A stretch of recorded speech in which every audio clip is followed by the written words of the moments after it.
ममता कुलकर्णी, जो 90 के दशक की सबसे बोल्ड एक्ट्रेस के रूप में पहचानी जाती हैं, इन दिनों फिर से सुर्खियों में हैं।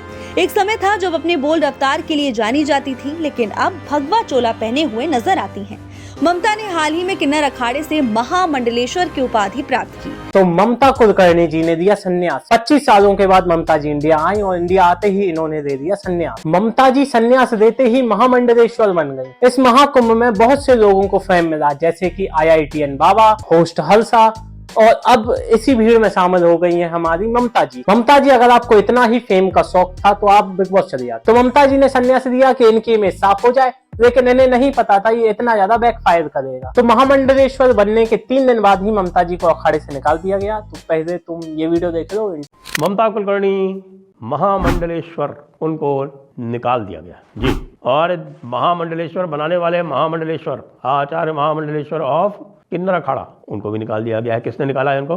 देखिए, ये जो किन्नर अखाड़ा है वो जो 13 मुख्य अखाड़े हैं उनमें से नहीं आता। ये जूना अखाड़ा, जो 13 मुख्य अखाड़ों का एक अखाड़ा है, बड़ा अखाड़ा है, जिसके आचार्य महामंडलेश्वर अवधेशानंद गिरी जी हैं, उसके अंडर में आता है। तो वो उनका जो अनुशासन है वो इनके ऊपर चलता है। तो जिस प्रकार से बिना संन्यास दिलाए और ममता कुलकर्णी को लक्ष्मी नारायण त्रिपाठी जी ने इंडक्ट कर लिया था, वो नियमों के विरुद्ध पाया गया। इसलिए दोनों देवियां अब अखाड़े से बाहर है। ममता जी इंडिया आई बहुत सालों बाद और उन्होंने संन्यास दे दिया। लेकिन एक बात तो है, ममता जी को धर्म का ज्ञान हो या ना हो, लेकिन मैनिपुलेट करना बहुत अच्छी तरह से आता है। संन्यास देने के बाद ममता जी ने बहुत सारे इंटरव्यू दिए। आओ उनको देख। ऐसा कोई है? मुझे नहीं मालूम कोई है मेरे जैसा। देखो, एक क्या है, 2 व्यक्ति जीवन के अंदर होते हैं आध्यात्मिक तौर पे, एक खरा और एक नरा।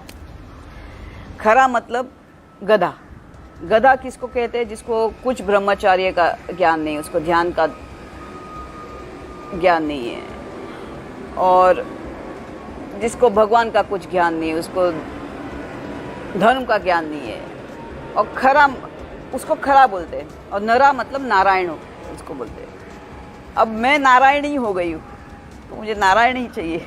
खरा, गधा, नरा। ममता जी आप क्या क्या बोलती हो? आपको कुछ समझ में आता है? ममता जी के हिसाब से ये अब नारायणी हो गई, अब इनको सीधा नारायण चाहिए। अब ममता जी की शादी नहीं होगी, अब ममता जी सीधे नारायण से शादी करेंगे। जैसे आप बोलेंगे गौतम बुद्धा निकल गए, उसके क्या मालूम है, उसने बहुत ठोकरें खाई थी, गौतम बुद्धा ने भी। उसने सब तरह के पैंतरे यूज किए थे, ध्यान के लिए, ये के लिए, वो के लिए। उसको नहीं प्राप्त हुआ सत्य। ममता जी भगवान बुद्ध जी थे वो।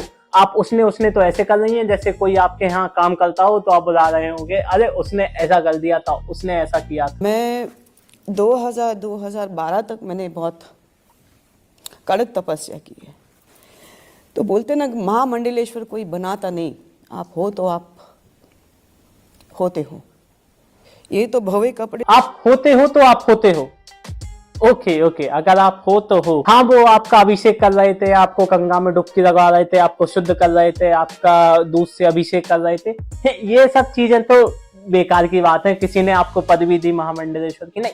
आप होते हो तो आप होते हो। तो आप इंडिया आई क्यों? आप वहीं दुबई में बैठी रहती और महामंडलेश्वर बन जाती, क्योंकि आप होते हो तो आप होते हो। तो मैंने कहा मैं महाकाली हूं।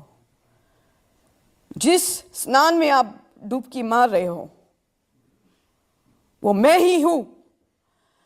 आपने उसको पीछे कैसा छोड़ दिया? मैंने कहा, मैं सुबह उठी 4 बजे, मैंने कहा चलो मेरा स्नान नहीं हो रहा है, कम से कम ये तो पूछो मुझे चाय मिलेगा। तो उन्होंने कहा मुझे कि वो चाय वाला भी स्नान के लिए गया।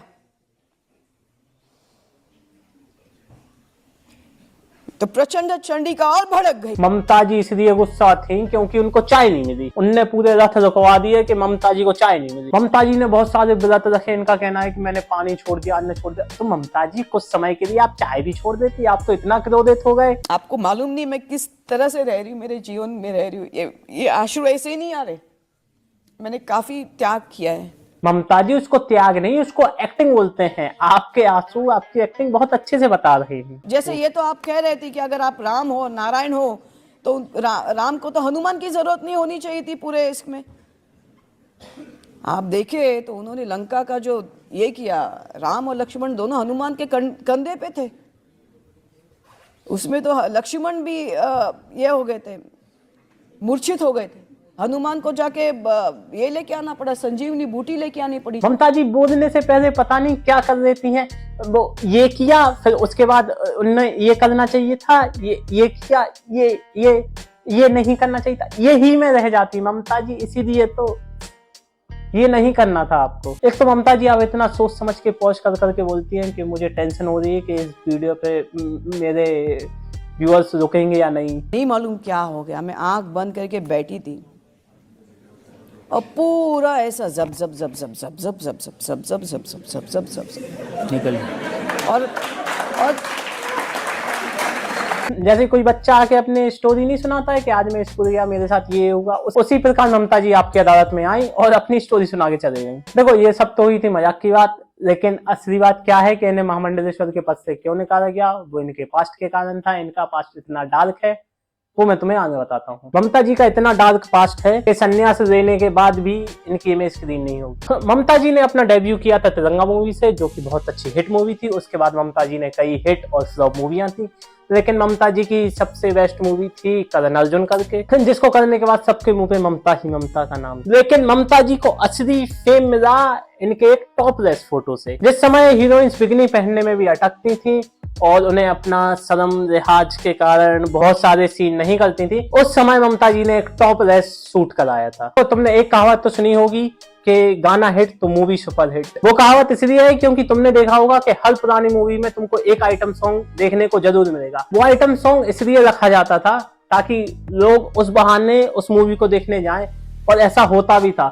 क्योंकि अगर आज के समय में तुमको कोई भी फोन वगैरह या फिर ऐसी वीडियोस देखनी होती है तो तुम्हारे पास फोन है, लेकिन उस समय तुम्हारे पास ना इंटरनेट था ना फोन था, तो लोग मूवीज में जाते थे और ऐसा सॉफ्ट फोन टाइप की वीडियोस फोटोज देख के खुश हो जाते थे, और इससे मूवी बनाने वाले को बहुत ट्रैफिक मिलता था, बहुत सारे टिकट सेल होते। सोचो जिस समय एक आइटम सॉन्ग लाने से मूवी हिट हो जाती है क्योंकि उसमें कुछ ऐसे अभद्र सीन है, उस समय अगर कोई टॉपलेस फोटो डाल दे तो उसको कितना ही फेम मिलेगा। और जिस मैगजीन में ममता जी की वो फोटो गई थी उसका प्राइस उस समय 20 रुपए था, लेकिन फोटो आने के बाद उसी मैगजीन का प्राइस 100 रुपए हो गया। तो ममता जी ने फोटो शूट कराया तो यूथ में तो उनकी डिमांड बहुत ज्यादा बढ़ गई। सभी लोग ममता जी को बहुत अच्छी निगाहों से देखने लगे। तो उस वक्त के अंडरवर्ल्ड के डॉन छोटा राजन को इनकी फोटो बहुत पसंद आई, और फिर बहुत सारे रूमर सामने आए कि ममता जी और छोटा राजन का कुछ अफेयर है। लेकिन कुछ समय बाद न्यूज आई कि छोटा राजन को पुलिस ने पकड़ लिया और उसको भारत से जाने के लिए भी मजबूर कर दिया। लेकिन उसके बाद ममता जी ड्रग माफिया विक्की गोस्वामी के साथ भी देखी गई, और कहा जाता है कि विक्की छोटा राजन का ही आदमी था कि भाई 12 साल दुबई की जेल में रहे, वो भी ड्रग्स के केस में, और ममता जी उनके इंतजार में 10 साल दुबई में ही। उसके बाद 2015 से 16 के बीच में 2000 करोड़ के ड्रग्स में ममता जी का कनेक्शन बताया गया और इनके ऊपर एफआईआर हुई, जो कि हाल ही में इस एफआईआर को रद्द कर दिया गया है। उसके बाद ही ममता जी इंडिया आई। इतने ज्यादा कंट्रोवर्सी में घिरे रहने के बाद भी ममता जी को महामंडलेश्वर का पद दिया जा रहा है, और भी इनके बहुत सारे बयान तुमने देखे ही होंगे। तो तुम अपना ओपिनियन बता दो कि इन्हें महामंडलेश्वर बनाना चाहिए था या नहीं बनाना चाहिए था। तुम्हारी जो भी राय है ममता जी को लेकर मुझे कमेंट सेक्शन में बता देना। और ये वीडियो देखने के लिए धन्यवाद। और अगर तुमको महाकुंभ पे एक और वीडियो देखनी है तो यहाँ क्लिक करके देख लो, और चैनल को सब्सक्राइब कर दो अच्छी वीडियो देखने के लिए, और वीडियो को लाइक कर दो।